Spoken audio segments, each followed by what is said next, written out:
Alright, so I don't know how I'm gonna make this video yet, but we're gonna be talking about PvP and how you can play PvP.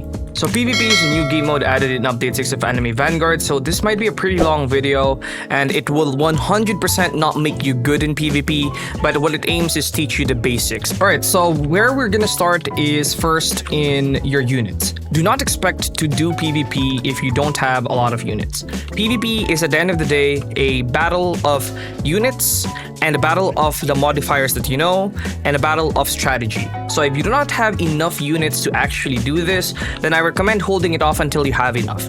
Basically, I think you need to have at least most, if not all, of the meta units to actually really do well in PvP. I would say the bare minimum is have at least 80 or 70% of the meta units in the current game right now that are available, obviously, if you want to be able to compete in PvP decently, because you will see why right now, okay? So we're gonna go here in matchmaking. I'll explain the game modes right now. Assault is basically where ranked is based off. Assault and ranked will play the same, and ranked is just the game mode where you have MMR, and basically MMR is going to show you how you win, basically show you how many you've won. It will show you your elo, which is currently not available. But basically ranked is the game mode where if you play it and you win, you can increase in rank and you can go up in Vanguard, and this is basically the one that most people will be playing. So I don't want to spend too much time on that. There's traits and traitless. We will be doing traitless because I think it's going to be the best game mode to do. Now we're gonna be playing against LOL Tensi. Now, the first phase of PvP is not you going straight into PvP already, but rather it's you banning your enemy's units. Now, essentially what that means, what banning your enemy's units mean is you will be given 6 units that you can ban from the enemy team. You'll be able to see what enemy units the enemy is bringing or what units the enemy is bringing, and you can ban them. But they can also ban 6 of your units. So right now, nobody knows who to ban because they don't know which units are good. They don't know yet. But I do, because I've already spent a lot of time spending and really theorizing this. So I already know which are good to ban. So I'm gonna ban Anime Vanguard as an example. I'll probably make a video about this. There's a ton of videos I'll make on PvP. But right now, Anime Vanguard is a ban. I'll ban also Dante. Straight after getting banned or banning your enemy units, it's now into the picking phase, which is you making your team.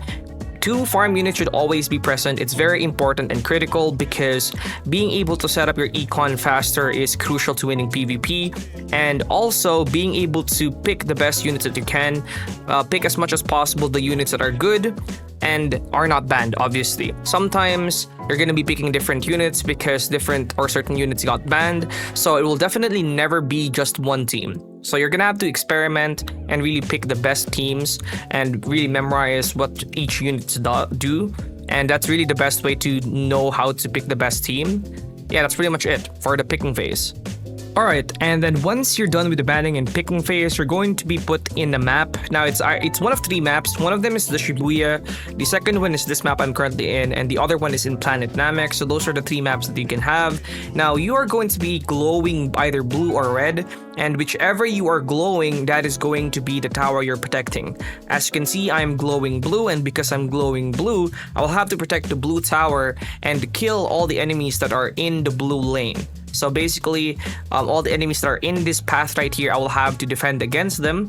And you'll also notice that enemies that have the health bar, the red health bar, are going to be the enemies that you need to kill. The enemies that are on the other side, the enemy side, will not have a health bar, and this is to not confuse you, right? Now, sometimes they will have health bars also, but at the very beginning, only your enemies that you have to defend against will have a health bar. So do try and keep that in mind. It's gonna be very important, as I lost one of my games earlier because of this.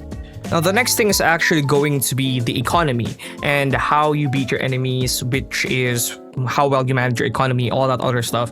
Now I want to talk about economy first. Now economy is going to be the green thing that you see in the top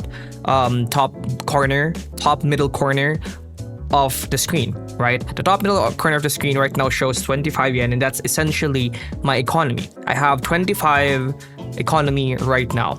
Now, economy is basically going to be the currency that you use to buy or spend in modifiers to modify the enemies that you're going to send to your enemy base, and this is going to dictate how you're going to kill them, right? So you can use a mind control, you can use overshield, you can use shields, you can use fast, you can use regen, you can use explosion, you can use immunity, you can use solidify, absorption, all those other stuff, and you can use this, and you're gonna be using different ones depending on the enemies that you have, right? So if you're using someone like Anime Vanguard, it's absorption. If you're using someone like Yuaba, it's resilience. And this is going to be important, and economy is going to be what allows you to buy those modifiers.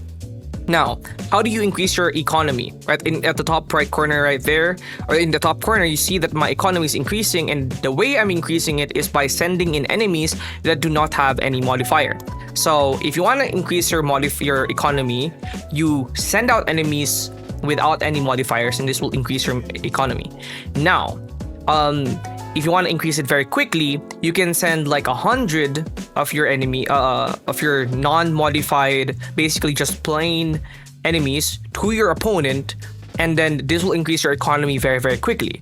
Now, another thing about economy is it actually also gives you extra cash per wave. So if I have 10,000 economy, I will also be getting 10,000 extra cash per wave, which is very, very useful, as you're going to need a lot of cash to finish the match and buy the more expensive economy items, which you will be seeing later.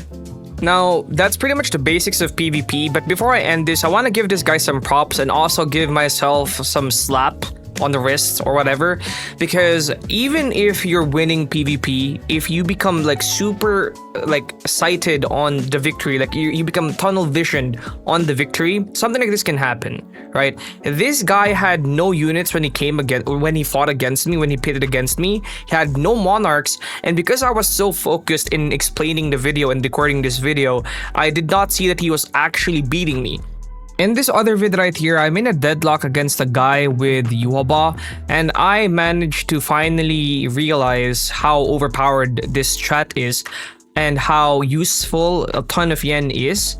And you can see right here, my health modifier is in 1000, and I have a bunch of, actually no modifiers right here, but yeah, I jacked up my health modifier to a crazy amount and actually really just use it to beat this guy. Now, there's a strat behind this in how I managed to do this, but this costed me a bunch of yen, around 300,000 saved up yen to actually do this. And then when I did it, it pretty much kind of ended the match, right? So having a lot of yen saved up and having a lot of economy saved up is what's going to allow you to finish the match, right? Using the proper what do you call this, modifiers, is also what's going to help you end the match. Okay, so if you use the proper modifiers, use the proper multipliers, and balance it out with your yen and your gain, or with your yen and your econ, that's basically what's gonna allow you to win and beat your enemy, right? And that's exactly what I did right here. We were in a stalemate, and the match lasted for like 20 minutes. And when I finally realized this is when I won the victory, or when I got the victory. Now, that's pretty much it for PvP. This is a basic guide. If you enjoyed this video, don't forget to like and subscribe, and I'll see you guys in the next one. Peace.